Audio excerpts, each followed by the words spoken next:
देखना शुरू कर चुके हैं प्रवास साक्षी का खास कार्यक्रम मोस्ट लेवल इन्फॉर्मेशन यानी एमआरआई। अफवाहें, अनुमान, अटकलें, आशंकाएं। कश्मीर में यही चल रहा है। कश्मीर में कुछ बड़ा होने वाला है। अटकलों का बाजार गर्म है। आम लोग परेशान हैं कि उन्हें दोबारा घरों में बंद रहने की तैयारी तो नहीं करनी पड़ेगी। क्या कश्मीर को लेकर मोदी सरकार कुछ बड़ा करने वाली है? 5 अगस्त 2019 जितना बड़ा?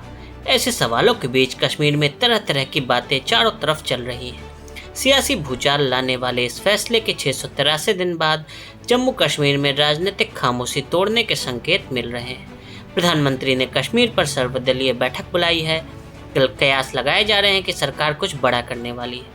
ये भी चर्चा हुई कि जम्मू कश्मीर एक बार फिर से पुनर्गठन हो सकता है या फिर राज्य का दर्जा देने पर बात बन सकती है।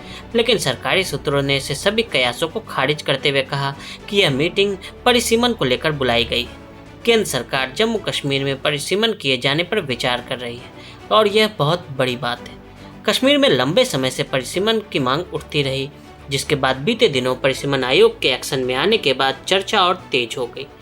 परिसीमन आयोग को जम्मू कश्मीर की विधानसभा सीटों को नए सिरे से तय करना है। परिसीमन क्या होता है हम आगे आपको विस्तार से बताएंगे, लेकिन आसान भाषा में समझ लीजिए कि अगर जम्मू कश्मीर में परिसीमन हुआ तो जम्मू कश्मीर की सीटों में बदलाव हो जाएगा। किसी भी चीज़ को समझना है तो पहले इसके बैकग्राउंड को समझना जरूरी होता है। जम्मू कश्मीर की राजनीति करीब से जानने के लिए इसके लिए थोड़ा सा इतिहास में जाना जरूरी है। 26 अक्टूबर 1947 अमर पैलेस जम्मू मैं महाराजा हरि सिंह जम्मू और कश्मीर को हिंदुस्तान में शामिल होने का ऐलान करता हूँ। इन लफ्जों के साथ महाराजा ने अपनी रियासत को हिंदुस्तान में शामिल होने के लिए एग्रीमेंट पर साइन कर दिया। इन शब्दों के साथ ही जम्मू और कश्मीर का मसला हमेशा के लिए खत्म हो जाना चाहिए, लेकिन ऐसा हुआ नहीं। और ऐसा क्यों नहीं हुआ, इसके लिए कौन जिम्मेदार है? कुछ लोग कहते हैं कि महाराजा हरि सिंह ने देर कर दी, इसलिए हम लोग कश्मीर समस्या को आज तक सुलझा नहीं पाए। कुछ लोग कहते हैं कि पंडित नेहरू यूएन चले गए, इसलिए आज तक हमारे सामने यह समस्या है। तो कुछ लोग कहते हैं कि यह समस्या पाकिस्तान ने बनाई है। जून 1947 का दौर जब न केवल ब्रिटिश भारत छोड़ रहे थे, बल्कि भारत में भी नई व्यवस्था तैयार हो रही थी। हरि सिंह जम्मू कश्मीर को पाकिस्तान से जोड़ना नहीं चाहते थे। महाराजा को अब भारत में अंग्रेजों से नहीं बल्कि पंडित नेहरू के साथ संबंध जोड़ना था, उनकी छत्रछाया में रहना था। दूसरी तरफ नेहरू महाराजा के फैसले लेने के अख्तियार पर ही सवाल उठा रहे थे। उनकी नज़र में शेख अब्दुल्ला ही जम्मू कश्मीर के भविष्य का फैसला कर सकते थे, जिन्हें महाराजा हरि सिंह ने जेल में बंद करवा रखा था। बता दें कि शेख अब्दुल्ला ने महाराजा हरि सिंह के खिलाफ क्विट कश्मीर आंदोलन चलाया, जिसके बाद महाराजा हरि सिंह ने 1946 में शेख अब्दुल्ला को जेल में बंद कर दिया था। शेख अब्दुल्ला के दादा कपड़े बुनने का काम करते थे और बाद में उन्होंने इस्लाम कबूल कर लिया। 1921 में शेख अब्दुल्ला ने मुस्लिम कॉन्फ्रेंस बनाई। 1931 में यह नेशनल कॉन्फ्रेंस हो गई। शेख अब्दुल्ला के परिवार को हमेशा से गांधी परिवार का समर्थन मिलता रहा।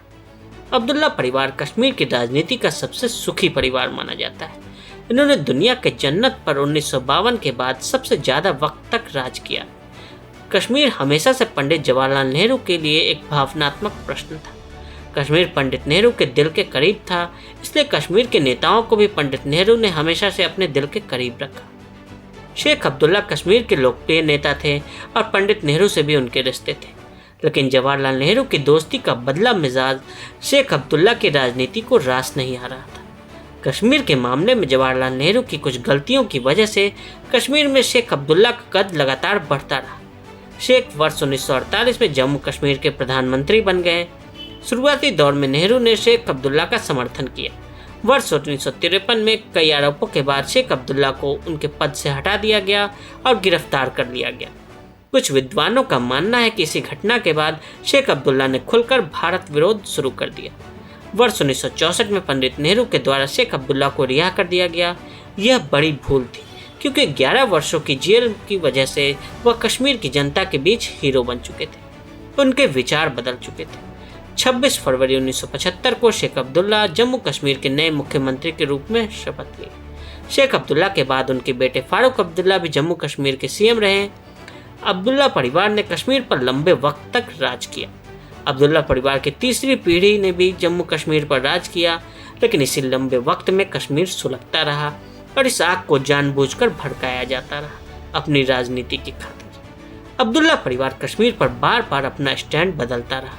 कश्मीर के लोगों के सामने कुछ और तरह की बातें कही जाती और लोगों की भावनाओं को भड़काने का काम किया जाता रहा, लेकिन दिल्ली में उनके बयान और भूमिकाएं हमेशा बदलती रही। फारूक अब्दुल्ला हमेशा से परिसीमन को टालने की कोशिश करते रहे, क्योंकि उन्हें पता था कि परिसीमन हो गया तो सत्ता उनके हाथ से निकल जाएगी। परिसीमन का अर्थ, भारत में हर राज्य की अपनी अलग खूबसूरती है, हर प्रांत की अपनी अलग चमक है।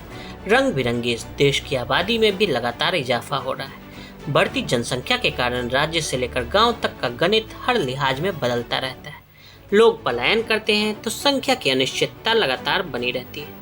आज़ादी के बाद से भारत में चुनाव हो रहे हैं और इन चुनावों में सीटों के बंटवारे में सीमाओं का अपना महत्व है, क्योंकि यह सीमाएं आबादी के हिसाब से तय होनी जरूरी है।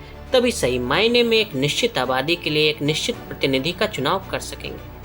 इसी संविधान के अनुच्छेद 82 में लोकसभा और विधानसभा क्षेत्रों की सीमाओं के निर्धारण के लिए हर 10 साल में एक परिसीमन आयोग का गठन किया जाता है, जिसे भारतीय सीमा आयोग भी कहा जाता है। ये आयोग सीटों की संख्या में तब्दीली नहीं कर सकता, बल्कि ये जनगणना के बाद सही आंकड़ों से सीटों की सीमाएं और अनुसूचित जाति जनजाति के लिए भी सीटों की संख्या आरक्षित करता है। परिसीमन आयोग की सिफारिशें लोकसभा और विधानसभा के सामने पेश की जाती हैं, लेकिन उनमें किसी तरह के संशोधन की अनुमति नहीं होती, क्योंकि इस संबंध में सूचना राष्ट्रपति की ओर से जारी की जाती है। परिसीमन आयोग के फैसले को कोर्ट में चुनौती नहीं दी जा सकती। परिसीमन का इतिहास, आज़ाद भारत में सबसे पहले साल 1952 में परिसीमन आयोग का गठन किया गया।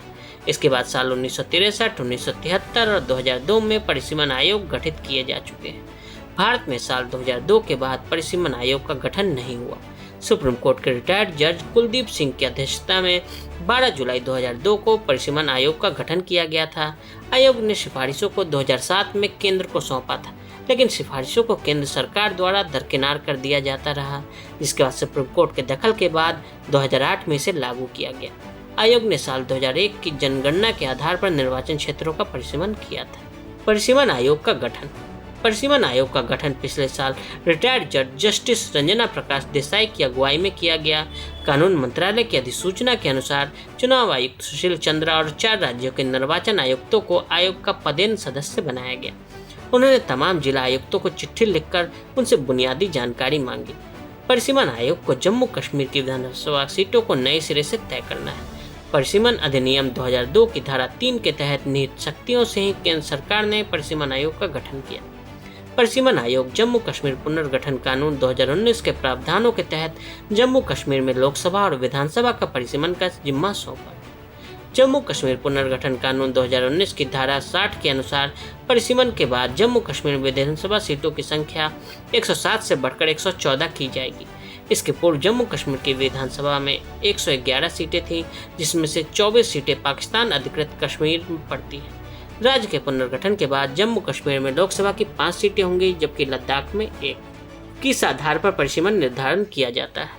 परिसीमन निर्धारण में 5 फैक्टर्स को ध्यान में रखा जाता है। पहला क्षेत्रफल, दूसरा जनसंख्या, तीसरा क्षेत्र की प्रकृति, चौथा संचार सुविधा और 5वां अन्य कारण। परिसीमन क्यों जरूरी है? 2011 की जनगणना के अनुसार जम्मू संभाग की जनसंख्या लगभग 54 लाख के आसपास है, जो पूरे केंद्र शासित प्रदेश की आबादी का 43% है। जम्मू संभाग 26,200 वर्ग किलोमीटर में फैला है, यानी कि पूरे इलाके का 26% जम्मू के अंदर आता है। जबकि विधानसभा की 37 सीटें इसके हिस्से में थी। वहीं कश्मीर संभाग की जनसंख्या 68.88 लाख है, जो पूरे प्रदेश की कुल जनसंख्या का 55% हिस्सा है। कश्मीर संभाग का क्षेत्रफल केंद्र शासित प्रदेश के क्षेत्रफल का लगभग 16% है, जबकि इस क्षेत्र में 46 विधायक चुने जाते रहे हैं। कश्मीर में 349 वर्ग किलोमीटर क्षेत्रफल पर एक विधानसभा है, जबकि जम्मू में 710 वर्ग किलोमीटर पर। इसके अलावा राज्य के 58.33 क्षेत्रफल वाले लद्दाख संभाग में केवल 4 विधानसभा सीटें हैं। हालांकि यह अब एक केंद्र शासित प्रदेश बन गया है। ऊपर के आंकड़े से स्पष्ट है कि राज्य में जनसंख्या और क्षेत्रफल के आधार पर सीटों का बंटवारा असंतुलित है। जम्मू कश्मीर में परिसीमन को कैसे टाला गया? नए परिसीमन में सबसे बड़ी रुकावट फारूक अब्दुल्ला ने ही पैदा की थी। वर्ष 2002 में नेशनल कॉन्फ्रेंस की सरकार ने परिसीमन को वर्ष 2026 तक रोक दिया था। इसके लिए अब्दुल्ला सरकार ने Jammu and Kashmir representation of the people act 1957 Jammu Kashmir के संविधान के सेक्शन 47(3) में बदलाव किया। सेक्शन 47(3) में हुए बदलाव के मुताबिक वर्ष 2026 के बाद अब जब तक जनसंख्या के सही आंकड़े सामने नहीं आते, विधानसभा की सीटों में बदलाव करना जरूरी नहीं है।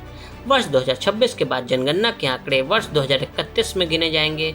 फारूक अब्दुल्ला सरकार के इस फैसले के खिलाफ सुप्रीम कोर्ट में भी याचिका दायर की गई, लेकिन 2010 में सुप्रीम कोर्ट ने इस याचिका को खारिज कर दिया।